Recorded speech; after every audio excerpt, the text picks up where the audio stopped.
Hi guys, welcome to my YouTube channel. If you are new here, my name is Rejoice, and as you can see from the title, today I'm having a relationship tag with my lovely mother. So just a quick disclaimer, she's not my biological mother, but she's my mother. Don't ask questions on how that's working, but yeah, that's the case. I'm Mama Tinyiko Vuma. Basically, I am Rejoice's mommy.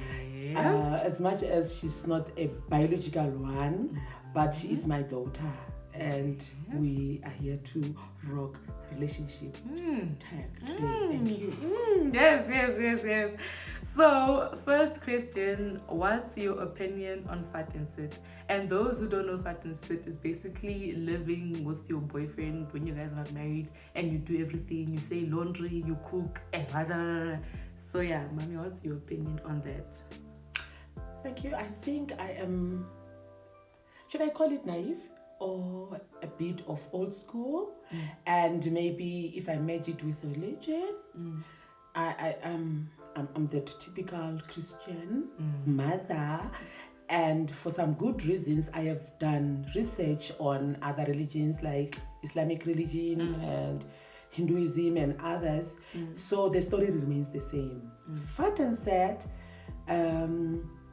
it's a no-no. According to me.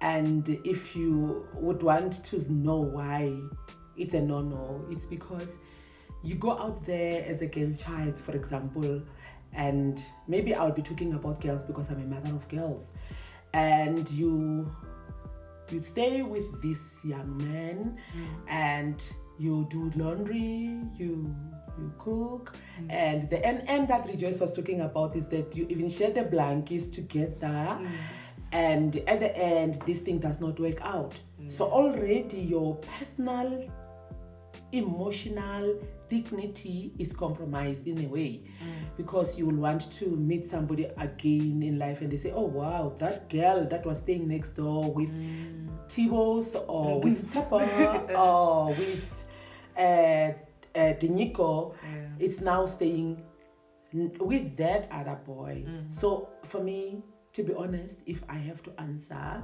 it's a no-no. Yeah, agreed 100%. And then second question, at what age would you recommend dating? So when do you think people should start being looked at, and when should people start looking? That is a complex one, because there's a lot of dynamics around when to start dating and what to do, blah, blah, blah, blah. When I do my research on relationships and the people that are today staying as partners, like husband and wife, you'll find that some had been friends long time before they could start dating. Sometimes it's a matter of getting to be comfortable around somebody, and later on this person, when he says, can we do, I do, and you realize, hey, but we are compatible together, so I can do that. Therefore, for me, there is not really age restriction in terms of when to start dating. But looking at today's fast-changing world, can I advise that when you really start dating, at least have your educational muscle where you say, I see the light at the end of the tunnel.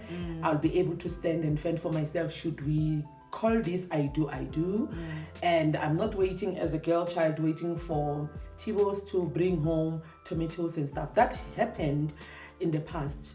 Even in our today's generation, as our girls' mothers, we also fend for the family. So be matured emotionally. Feel that it's time for you to say, I can go for dating. Next question, can mothers tell that their children have started dating? So basically, when we date and we don't tell you, can you tell? Or are we doing a good job hiding it? Oh, wow. You know, there is such great diversity in terms of our children showing, especially our girl children showing that they have started dating. And we do have those that are kind of extroverts. So when they are started to be in love, you can tell immediately. They are too obvious. And we've got those ones that are submarines.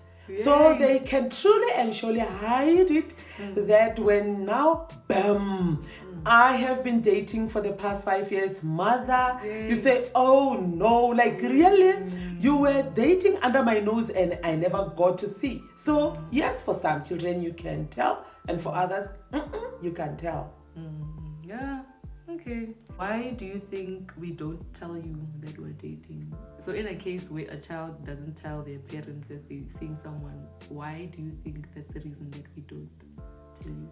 Hey, the reasons are diverse. Maybe one of the reasons is as a parent, I will know that you're not really emotionally ready to start dating. Or maybe as a parent, I have got my future plan, not God's plan, but my future plan of when you can start dating. But I think one of the outstanding reason for children not telling their parents, especially girl children telling their parents they're dating, is we tend to be too safe. It's an African safe word, meaning there's no flexibility in terms of wanting to discuss. Some families, dating, it's a zero tolerance topic. You can't open your mouth and talk about. But for some, as children are growing, you talk about these topics and make it something as easy as going to the shop to buy a packet of crisps. Later, when they start dating, children will be free to say, oh, mommy, do you know there is this young man that is eyeing on me, or already I'm in it. What is your take and what do you think? So it's a matter of the relationship that we build with our children as they grow up. If there's a ridge, then the ridge remains until they get married. But if the ridge is not there, it's easy for them to gel in and say, I am dating. When should we tell you that we're in a relationship? So in a situation where I'm comfortable telling you, when do you think I should tell you? Should I tell you as soon as I meet the person, or as soon as I see that it's serious, or as soon as we're about to get married, or after 5 years? When do you think is the proper time to tell our parents? Although I met my person 26 years ago, the very day he told me, listen here, I've got interest, and I said, let's give it a try, I told my mom, So for me, honestly speaking, even if you think there is this Thomas that is eyeing you and you can see the train is moving towards this direction, you can share it. Because remember, dating, according to me, is you're dating to see if things can shape up well for the future.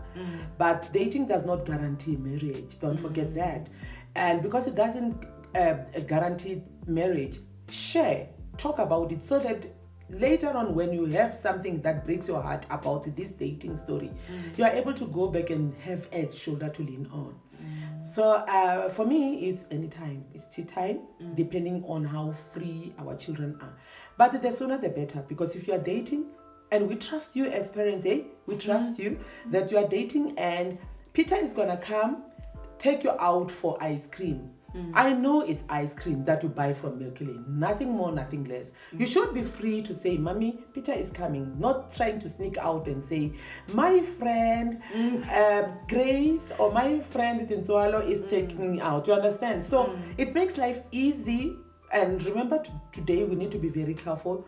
You know where your child is. You can also say it's safe for them to be where they are. Okay. And the next question, advice for getting over a terrible breakup. So you're seeing someone and then it doesn't work out, and then now you want to deal with it. Do you have any advice on how a person can deal with it? Yeah, I do have. Firstly, when your heart is broken, what do? Our responses and the way we react around disappointments is also different. Remember, we are diverse in terms of character, in terms of how we absorb shock. I've seen people that somebody will die in a family and they don't cry at all. And me, when there's death in a family, I will howl and cry and throw myself on the ground, and the world must see ngishonelwe. So, but then it depends on how you are. But if I had to advise is, if for you locking that door and crying your soul out will help, do that. But maybe I'll let the people that are very close to you to say, Ish, I'm going through a rough patch. Sometimes it might not be difficult. It might be difficult, to divulge what is it. But you can even send indicators, and tell the people around you that this might give me comfort. Or if you've got confidence, people that they know you inside out, Rejoice. People that will know when Rejoice is heartbroken, this is how we handle the situation. Let them know so that they are there for you. Sometimes bottling things, people end up taking a rope and say, let me take short left, exit. And life is beautiful. Maybe that Peter that decided to disappoint you was just a standby, somebody for life that's gonna come with another date. Forgive yourself, forget, even if the breakup comes from your side because you have let the relationship flaws and stuff, but tell yourself, I've learned from this, I'll grow from this, and I'm gonna be the best in future. Wise words. Okay, and then last question is, any tips for young women and men looking forward to marriage? So like your children and everyone else who looks to get married in the future. Any tips on tips? Yeah, I hear you. Love is very beautiful. Super beautiful. It's wow beautiful. My advice is, if you fall in love, do fall in love. And be yourself. I would like to say be yourself, because sometimes what shocks the young marriages is you're wearing this mask, although it's not COVID. You wear this mask and later, bang, your own self comes out of the shell and you become such a shock to your partner. So I would say be yourself and gradually learn your partner. Because trust me, everybody has got a mental picture of their future house, how the children will look, how my Thomas will look as well, Everyone is dreaming. But bang, can I tell you something? Later on in life, when you are settled, you realize, oh wow, my Thomas was this extreme right and I got my extreme left partner, and it's working out. So be flexible. There are things that can be changed in a person, things that can be acquired in terms of character shaping and stuff. So don't just say, oh, nyanya lo muntu, because you realize this person is living like from the male side, long beards, and you don't want that. Tell yourself, you know what? I can teach him along the way to trim and then be maybe what I'm looking for. And if this person refuses to trim because he's comfortable with it, if not, why not? I'm good. That's the advice, that be yourself, be honest with yourself, and don't settle for less. If you realize there are indicators that you don't like as the relationship starts, don't even push your feet into, because you'll have a lot of regrets. There are things that will never change. Yeah. I don't know if that's fleshy enough. Yeah, that's very fleshy. Yeah. Anyways, that is it for today's video. Thank you, Mommy, for joining. I'm sure you guys are wise. Like, there's just so much information, so much wisdom. But yeah, thank you so much, Mommy. I enjoyed having you here. If you enjoyed the video, please give it a like. Please leave a comment in the comment section, and please share the link. So, Mommy, would you like to end with a young rap? I heard that back in the day you used to. Oh, I don't mind. Just give me a theme. You know what? Anything has a song. Yeah. Maybe, let me just, because we're talking about relationships. Can I sing something relevant to that? Of course. The stage is yours. True love is a powerful force. Kind of love that goes all the way. This is the kind of love that will never fail. How many times do we hear the word love? Really love that we talk about. Do we really understand the meaning of love? Love, love, love. unconditional love, and the God's kind of love. Unconditional love. What kind of love is this now that bears everything? Oh, wow. Oh. I wish you well. Love all the way. Woo! Thank you. Bye.